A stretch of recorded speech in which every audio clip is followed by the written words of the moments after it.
નમસ્કાર વિદ્યાર્થી મિત્રો, ગણના બીજા વિડીયોમાં આપનું સ્વાગત છે।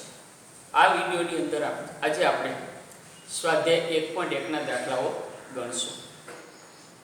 દાખલા નંબર પહેલો કે નીચેનામાંથી કયા સમૂહ ગણ દર્શાવે છે તે જણાવવાનું છે। હવે આની અંદર આપણે 8 સમૂહ આપ્યા છે। આ 8 સમૂહમાંથી કયો સમૂહ ગણ છે અને કયો સમૂહ ગણ નથી તે આપણે કહેવાનું છે। તો એ કેવી રીતે નક્કી કરશું? તો અગાઉ જે વ્યાખ્યા હતી કે ચોક્કસ પ્રકારનો સમૂહ, વસ્તુઓનો સમૂહ એટલે ગણ, જેમાં હા અથવા નામાં સ્પષ્ટ જવાબ આવતો હોય। ધારો કે પહેલું આપણે લઈએ કે પહેલાનો પહેલો દાખલો, જે અક્ષરથી શરૂ થતા અંગ્રેજી કેલેન્ડર વર્ષના તમામ મહિનાઓનો સમૂહ। તો અંગ્રેજી કેલેન્ડરમાં 12 માસ છે, જાન્યુઆરીથી ડિસેમ્બર સુધીના। જાન્યુઆરીથી ડિસેમ્બર સુધીના 12 માસમાં જે અક્ષરથી શરૂ થતો હોય, તો પહેલો આવે છે જાન્યુઆરી, પછી ફેબ્રુઆરીમાં એફ આવે, માર્ચમાં એમ આવે, એપ્રિલ, મે અને જૂન પાછો આવશે, પછી જુલાઈ, August, September, October, November, December, બાકીના એકેય માસનું નામ જેથી શરૂ થતું નથી। એનો અર્થ આપણી પાસે ફક્ત 3 ઘટકો મળ્યા, જાન્યુઆરી, જૂન અને જુલાઈ। આ 3 માસમાં આપણે સ્પષ્ટ કહી શકીએ કે આ એનો ઘટક છે નથી। ધારો કે એમ કીધું છે ડિસેમ્બર, તો આમાં નથી આવતો, સભ્ય નથી। 9 આમાં ન આવે, જૂન છે, આપણે કારતક નથી। એમ અહીંયા આપણે સ્પષ્ટ કહી શકીએ છીએ કે આટલા ઘટકો આની અંદર છે, આટલા ઘટકો નથી। બીજી રીતે કહીએ તો કે 3 સિવાયના એકેય ઘટકો આ સમૂહમાં આવતા નથી। એનો અર્થ એવો થયો કે જે અક્ષરથી શરૂ થતા અંગ્રેજી માસના જે મહિનાઓનો સમૂહ છે એ ગણ બનશે। એટલે અહીંયા આપણો જવાબ શું આવશે? તો કે ગણ છે, બરાબર। બીજું અહીંયા બીજી કોઈ વિગત આમાં લખવાની નથી। કદાચ આગળ જે લખ્યું હતું જાન્યુઆરી, જૂન અને જુલાઈ એટલું લખીને પછી તો લખી શકીએ કે આ સિવાય કોઈ સભ્યો આમાં છે નહીં, માટે ગણ છે। બીજો ભાગ, ભારતના 10 અતિ પ્રતિભાશાળી લેખકોનો સમૂહ। હવે 10 પ્રતિભાશાળી લેખકો એટલે શું? ધારો કે મને 10 નું નામ આપવામાં આવે તો કદાચ એવું બને કે 10 માંથી 2 મને ન ગમતા હોય, 8 ગમે છે। કોઈ તમને એમ કહેવામાં આવે છે 10 સારા લેખકોના નામ લખો, એમાં જુદા જુદા મળશે। ગુજરાતના કોઈ વિદ્યાર્થીને કહેવામાં આવે તો ગુજરાતના 10 ની અંદર કદાચ 8 હશે, 2 બીજા રાજ્યોના હોઈ શકે। બીજા રાજ્યોના વિદ્યાર્થીઓને કહેવામાં આવે કે સારા લેખકોના નામ લખો, પ્રતિભાશાળી લેખકો, તો એના રાજ્યોના લેખકોના નામ લખશે। એટલે અહીંયા શું બને છે કે દરેક વ્યક્તિમાં પ્રતિભાશાળી વ્યક્તિનું અવલોકન કરવાની ક્ષમતા જુદી જુદી છે। એ કઈ રીતે, કોઈક વ્યક્તિને હાસ્ય ગમતું હોય તો હાસ્યવાળા 10 લેખક લખશે, કોઈને કરુણા ગમતી હોય તો એવા લખશે, કોઈને એક્શનવાળા ગમતા હોય તો એ પ્રકારના 10 લેખકો ગણશે। એટલે આની અંદર તમે સ્પષ્ટ ન કહી શકો કે આ જ 10 આવશે, બાકીના નહીં આવે। એટલે કે આનો જવાબ હા અથવા નામાં આવી શકશે નહીં, અસ્પષ્ટ થશે। બધા જ વ્યક્તિઓએ જુદો જુદો જવાબ મળશે, પરિણામે આ સમૂહ ગણ નથી, બરાબર। ત્રીજું, દુનિયાના ક્રિકેટના ઉત્તમ 11 બેટ્સમેનોની યાદી। આની જેમ બનશે। ધારો કે આપણને કહેવામાં આવે લખી કે તેંડુલકર લખ્યું છે, પણ ઓસ્ટ્રેલિયાના ખેલાડીઓ, વ્યક્તિઓ છે એ આ શબ્દ લખે તેવા તેંડુલકર કદાચ ન પણ હોય। તો અહીંયા પણ આની જેમ જ બનશે કે દરેક વ્યક્તિ ઉત્તમ 11 કોને માને છે એ સ્પષ્ટ હોઈ શકે નહીં, પરિણામે આ પણ ગણ નથી।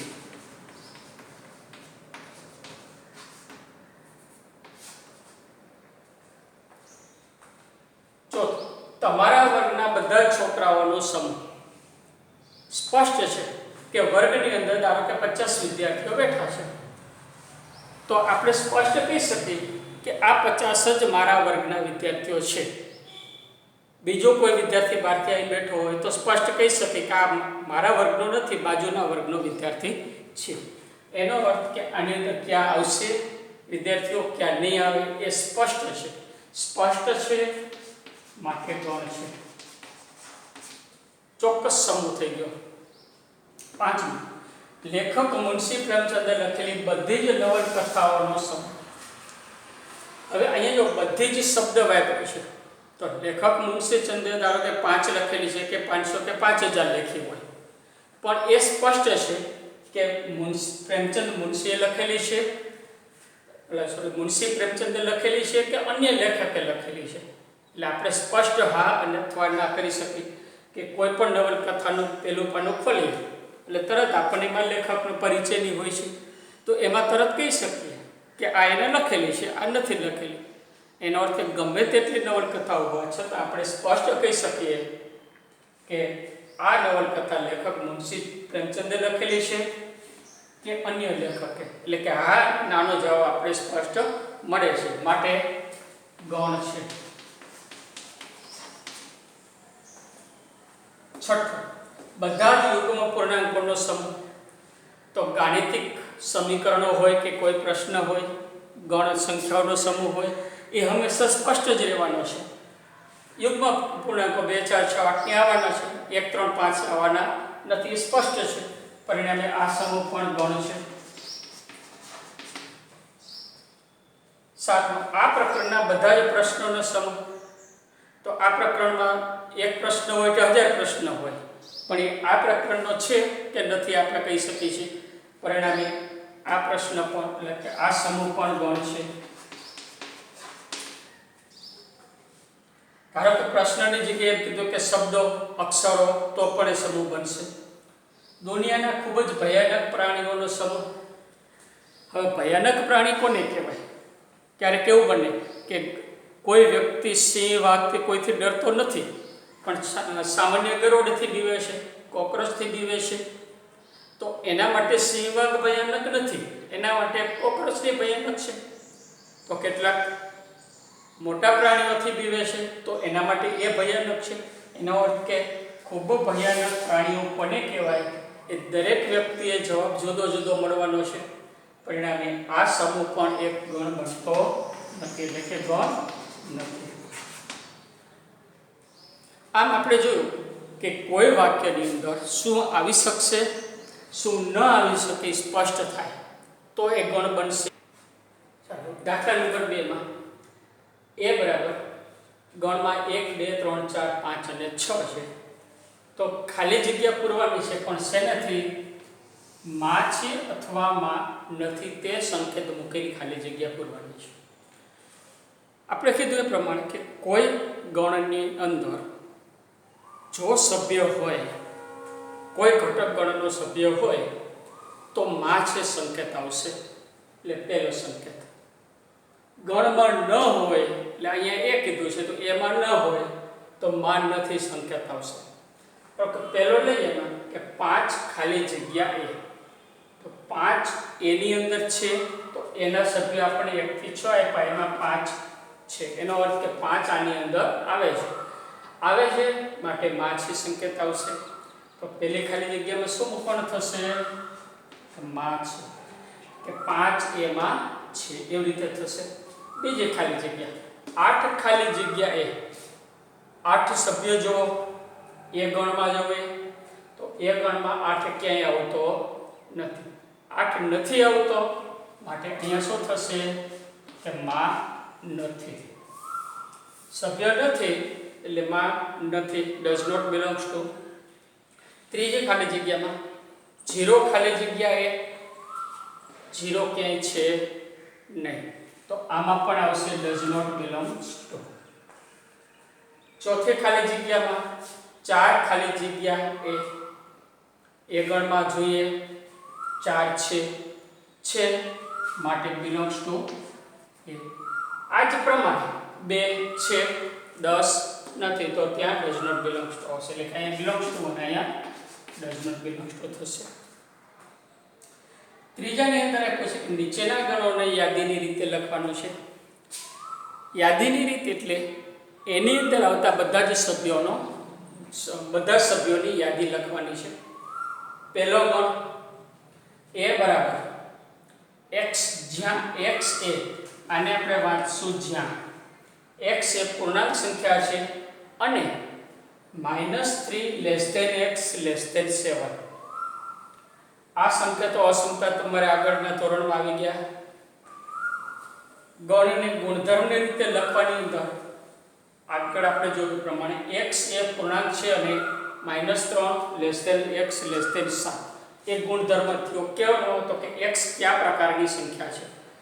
એટલે અહીંયા આપેલા ગણ એ ગુણધર્મની રીતે લખેલો છે, એને આપણે ફેરવવાનો છે યાદીની રીતે. હવે પૂર્ણાંક છે એટલે અપૂર્ણાંક તે લેવાનો નથી. અને કેવી લેવાની સંખ્યા તો કે -3 કરતાં મોટી અને 7 કરતાં નાની. તો -3 કરતાં મોટી સંખ્યામાં -4 -2 -1 0 1 2 3 4 5 6 -3 થી મોટે એટલે -2 -1 0 જમણી તરફની સંખ્યા, 7 થી નાની ડાબી તરફની સંખ્યા. આ બધી સંખ્યાઓનો સમૂહ યાદી એટલે આપણો ગણ થશે એ.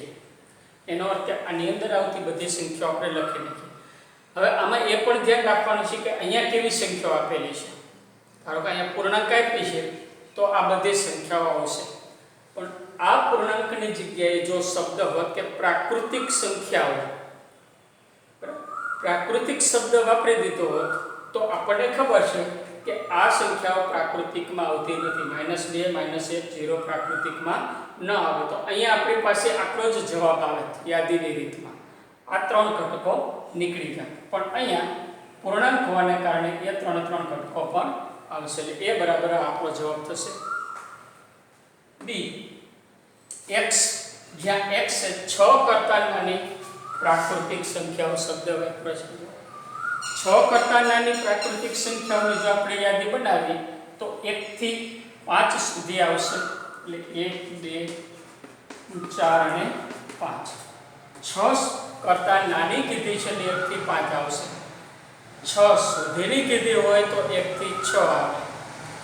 પ્રાકૃતિકની જગ્યાએ ઉપર જે પૂર્ણાંકનું પ્રાકૃતિક આપણે શબ્દ લઈને વિચાર્યું હતું એમ પ્રાકૃતિકમાં જો પૂર્ણાંક શબ્દ હોત તો આનેથી નીચેની 0 -1 -2 એ પણ સંખ્યા બધી આમાં આવે.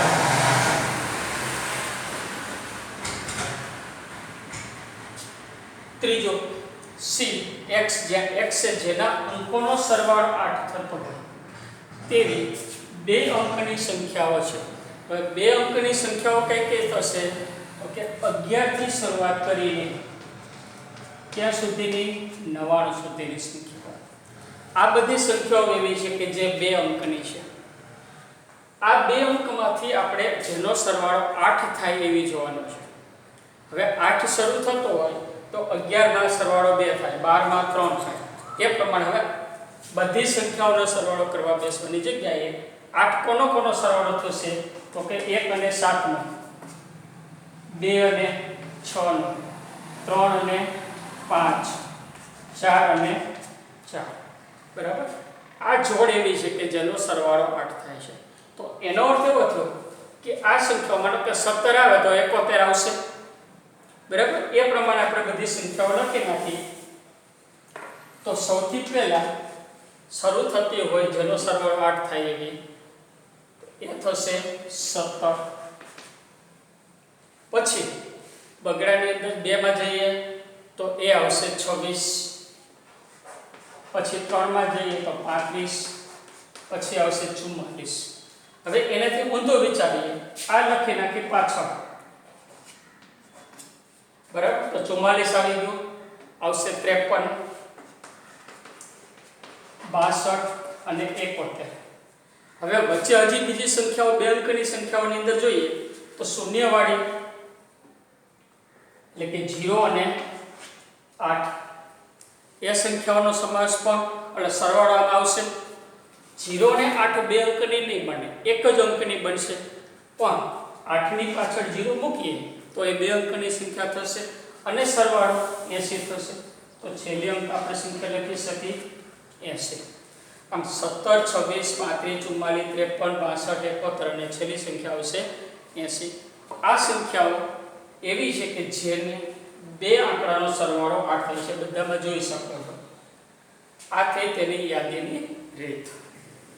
ચોથો દાખલો d બરાબર x, જ્યાં x એ 60 નો ધન અવયવ હોય તેવી અને અવિભાજ્ય હોય તેવી સંખ્યાઓ આપણે યાદીમાં લખવાની છે. સૌથી પહેલા તો 60 ના અવયવો આપણે લખી નાખીએ. 60 ના અવયવોમાં સૌથી પહેલું આવશે એક એ દરેકનો અવયવ છે. પછી 2 60 ને જેના વડે ભાગી શકાય તેવી, 3 વડે ભાગી શકી, 4, 5, પછી 6 વડે ભાગી શકાય છે, 7 નહીં, 8 નહીં, 9, 10 વડે ભાગી શકશો, 12, 12 × 50, 12 પછી 15, 30 અને છેલ્લે આવશે 60. અડધી આવી ગયા પછી છેલ્લી સંખ્યા થઈ જશે. હવે આ આપણી યાદીની રીત નથી, પણ હજી આની અંદરથી પાછા કેવા ગોતવાના છે તો કે અવિભાજ્ય હોય તેવી સંખ્યાઓ. તો અવિભાજ્ય હોય એમાં એક ભાજ્ય કે અવિભાજ્ય આવતી નથી, બે અવિભાજ્ય છે. આ એક એવી સંખ્યા છે કે જે યુગ્મ હોવા છતાં અવિભાજ્ય છે, બાકી કોઈ આવી સંખ્યા નથી. 3 અવિભાજ્ય છે, 4 ને 2 વડે ભાગી શકીએ છીએ, 6 ને ભાગી શકાય, 8, 12, 30 અને 60 યુગમાં છે, એ બધી ઓટોમેટિક નીકળી જશે.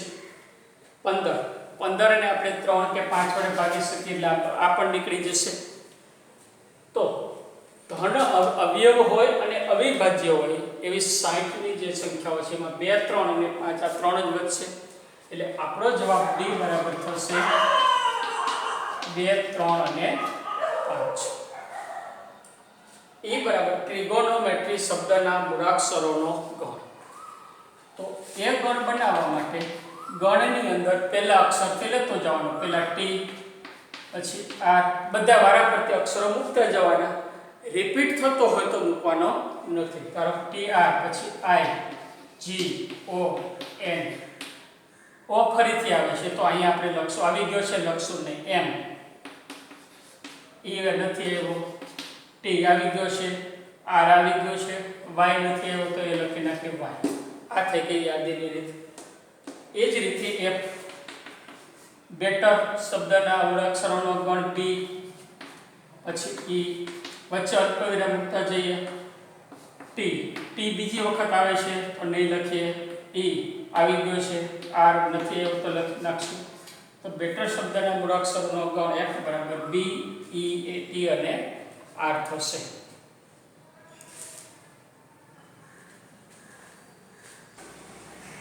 દાખલા નંબર 4, સ્વાધ્યાય 1.1 ગણ 3, 6, 9, 12 ને ગુણધર્મની રીતે લખવાના છે. આગળ આપણે જોયું છે એ પ્રમાણે કે ગણને બે રીતે લખી શકાય, યાદીની રીત અને ગુણધર્મની રીત. યાદીની રીતની અંદર આ પ્રમાણે બધા જ ઘટકોને લખવામાં આવે છે, જ્યારે ગુણધર્મની રીતની અંદર આ જે ગણ છે 3, 6, 9, 12 એ કયા પ્રકારનો ગુણધર્મ ધરાવે છે એ મુજબ લખવામાં આવે છે. હવે અહીં આપણે જોઈએ કે 3, 6, 9, 12 આ ચાર ઘટકોમાં જો નિરીક્ષણ કરીએ તો 3 ને 2 વડે ગુણવાથી 6 મળે છે, એટલે 3 ગુણ્યા 2 થશે. 3 ને 3 વડે ગુણવાથી 9 મળશે અને 3 ને 4 વડે ગુણવાથી 12 મળશે. પહેલા ઘટકને આપણે 1 વડે ગુણીએ તો 1 મળી જશે 3. એનો અર્થ કે 3 ને 1, 2, 3 અને 4 વડે ગુણવાથી આપણા ઘટકો ક્રમિક મળે છે. તો હું અહીંયા 3 ને એમને મૂકી દઉં, પહેલો જે ઘટક છે. બીજો ઘટક ક્રમિક સંખ્યા હોવાથી એને જગ્યાએ હું જો ધારું n અને n બરાબર હું 1, 2, 3, 4 વારાફરતી મૂકું તો મને વારાફરતી 4 ઘટક મળશે. તો આ ગણનો ગુણધર્મ કયા પ્રકારનો થયો તો કે 3n સ્વરૂપનો, કે જેમાં n બરાબર 1, 2, 3, 4 થયા. થોડુંક આગળ વિચારી, બીજા સ્વરૂપે વિચારી તો 3, 6, 9, 12 એ 3 ના અવયવી છે, પણ કેવા તો કે 3 થી 12 સુધીના, 3 થી 12 સુધીના 3 ના અવયવી થશે. એનો અર્થ કે આપેલા ગણને યાદીની રીતે જો કોઈ ગણ આપેલો હોય તો એને ગુણધર્મમાં અલગ અલગ સ્વરૂપે પણ તમે લખી શકો. અહીંયા પહેલા આપણે લખીએ તો 3n સ્વરૂપના ગુણધર્મો લખીએ તો ગણ એવા x ઘટકો લીધા છે અને x એ ગુણ કેવો છે એ લખવાનો છે કે જ્યાં x બરાબર 3n છે, x બરાબર 3n છે અને n બરાબર 1, 2, 3 અને 4 છે. આ થયો આપણો ગણ. હવે અહીંયા n ની જગ્યાએ હું 1 લખું તો x બરાબર 3 થશે એટલે પહેલો ઘટક. n બરાબર હું 2 મૂકું તો 3 દુ 6 એટલે x બરાબર 2, 6 2 બીજો ઘટક. 3 મૂકીએ તો ત્રીજો ઘટક અને 4 મૂકતા આપણને ચોથો ઘટક મળશે. તો પહેલા આ સ્વરૂપે લખી શકાય. હવે અવયવી સ્વરૂપે આપણે લખવું હોય તો આ જ ગણને આપણે x, જ્યાં x એ 3 ના અવયવી પણ કેવા 3 થી 12 સુધીના, તો એ જ આખા વાક્યને આપણે અહીંયા ભેગું કરી નાખીએ કે 3 થી 12 સુધીના અવયવી. આ સ્વરૂપે પણ આપણે લખી શકીએ. 3 થી 12 સુધીના શબ્દની જગ્યાએ 2 અને 13 વચ્ચેના અવયવી શબ્દ પણ વાપરી શકું. એટલે કે યાદીની રીતના ગણને અલગ અલગ સ્વરૂપે આપણે લખી શકીએ છીએ. બીજો લઈ આના દાખલો કે ગણ 2, 4, 8, 16, 32 ને ગુણધર્મ રીતે લખવાનું છે. હવે અહીંયા આપણે જો નિરીક્ષણ કરીએ તો 2, 4, 8, 16, 32 પહેલા યુગ્મ દેખાય, પણ યુગ્મની અંદર બધા જ યુગ્મ આવતા નથી. 2, 4, 6, 8, 10, 12 હોત તો યુગ્મ સંખ્યાઓનો ગણ થાય, પણ અહીંયા યુગ્મ નથી. પણ 2 ના ડબલ 4 થાય છે, 4 ના ડબલ 8, 16, 32 એટલે ડબલ થતા જાય છે. પણ એ પણ ક્રમિકમાં આપણે સીધા મળશે નહીં કે 2 ને 2n કરી નાખીએ તો પણ આપણને આ મળશે નહીં. તો અહીંયા ડબલ થાય છે એનો અર્થ એની ઘાત પ્રમાણે વધતા જાય છે. જોઈએ કે 2 ની 1 ઘાત એટલે 2, 4 ને આપણે લખી શકીએ 2 ની 2 ઘાત, 8 ને લખી શકીએ 2 ની 3 ઘાત, 16 એટલે 2 ની 4 ઘાત અને 32 એટલે 2 ની 5 ઘાત. એનો અર્થ કે આપેલી સંખ્યાનો ગુણ એ 2 ની ઘાતના સ્વરૂપમાં છે. જો આને આપણે વ્યાપક લખીએ તો 2 ની n ઘાત સ્વરૂપે લખી શકીએ.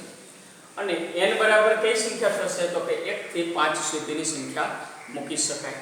તો આ ગણને આપણે જો ગુણધર્મની રીતે લખવો હોય તો એવા x ઘટકો કે જ્યાં x = 2n થશે. n બરાબર 1, 2, 3, 4, 5 1 થી 5 સંખ્યા થશે. હવે ધારો કે આ ગણ છે n બરાબર 1 થી 5 લેખા, પણ એની જગ્યાએ 1 થી 25 સુધી સંખ્યાઓ પ્રમાણે હોત, એ ડેશ કરીને આગળ જાજી સંખ્યા હોત તો શું થાય? તો આ સંખ્યાઓને આપણે યાદી નથી લખી શકતા. તો આને પણ આપણે ટૂંકમાં લખી શકીએ. એ આ સ્વરૂપે આપણે લખી શકાય. એવા x ઘટકો કે જે x = 2n, n 1 થી 5 સુધીની છે તો 1 < n < 5 લખી શકીએ. જો અહીંયા લેસ ધેન ન લખવું હોય તો એના આગળની સંખ્યા કોઈ લખવી પડે 0 < n < 6. હવે આ લખ્યું આપણે 1 થી 5 સુધીની, તો 1 થી 5 સુધીની પાછી પૂરતી નથી કે 1 થી 5 સુધીની અંદર માનો કોઈ 1 અને 2 લખો તો 1 ને 2 ની વચ્ચે 1.2 પણ આવવાનું છે. એટલે કે 1 થી 5 ની વચ્ચે અપૂર્ણાંક પણ આવશે. તો આપણે તો ફક્ત 1, 2, 3, 4, 5 જ લેવાના છે જે પ્રાકૃતિક છે. તો અહીંયા પાછો આ પ્રકારે લખીએ તો કયા પ્રકારનું n છે એ પણ લખવું પડે. એટલે કે n belongs to પ્રાકૃતિક સંખ્યા એટલે કે n અહીંયા પૂર્ણ થશે. જો આમાં ઋણ સંખ્યા આવતી હોત તો n belongs to z લખો. બરાબર. એટલે જે સ્વરૂપે છે અસમતા સ્વરૂપે લખો છો વચ્ચે અંતરાલ સ્વરૂપમાં, તો આ પ્રકારે કયા ગણની અંદર જે તે n છે અથવા કે જે ધાર્યું છે એ લખવું સ્પષ્ટ છે. આ પ્રકારે લખો તો કોઈ લખવાની n લખવાની જરૂર નથી, કારણ કે n ની કિંમત સ્પષ્ટ કહી દીધી છે. પણ આ ઓછી સંખ્યા હોય n બરાબર થોડીક જ તો જ લખી શકાય. અહીંયા ધારો કે n ની જગ્યાએ 1 થી 100 સુધીની હોત તો અહીંયા 100 લખી શકાય નહીં, તો આવા સ્વરૂપમાં આપણે લખવું જોઈએ. ત્રીજા દાખલાની અંદર જોજો તો કે 5, 25, 125, 625 એક હશે. આની જેમ થશે 5, 5 ની 1 ઘાત, 25, 5 ની 2 ઘાત, 125, 5 ની 3 ઘાત, 625 એટલે 5 ની 4 ઘાત. અહીંયા 2 ની જગ્યાએ 5 લખવાના થશે અને 1, 2, 3, 4 સુધી છે એટલે અહીંયા 4 સુધી લખવાના થશે. એટલે એ તમારે કરવાનો છે. ચોથો દાખલો 2, 4, 6, 8 થી અનંત સુધીની સંખ્યાઓ છે એને ગુણધર્મની રીતે લખવાના છે.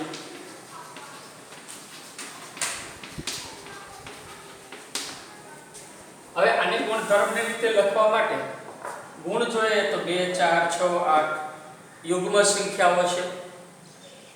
2 ની ગુણિત પણ કહી શકીએ કે 2, 2, 2, 2, 4, 2, 3, 6, 2 ચોક 8 આ પ્રમાણે યુગ્મ પણ ગુણિત પણ થશે અને યુગ્મ પણ થશે.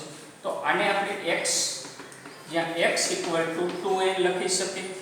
પહેલું થશે 2 ગુણ્યા 1, 2 ગુણ્યા 2, 2 ગુણ્યા 3 એટલે 1, 2, 3 થી અનંત સુધી આપણે જવાનું છે. તો n હવે અહીં આગળ આપણે જે ચર્ચા કરી હતી આમાં n બરાબર 1 થી અનંત સુધી લખવાનું થશે, અથવા એને સીધો n belongs to n લખી નાખો, કારણ કે n ની અંદર 1 થી અનંત સુધીની સંખ્યા છે તો સીધો અહીંયા n belongs to n લખી શકાય. આ પ્રમાણે અલગ લખવાની જરૂર નથી અંતરાલ પ્રમાણે. બીજા સ્વરૂપમાં યુગ્મ સ્વરૂપમાં લખો તો x છે 1 થી મોટી યુગ્મ સંખ્યાઓ છે.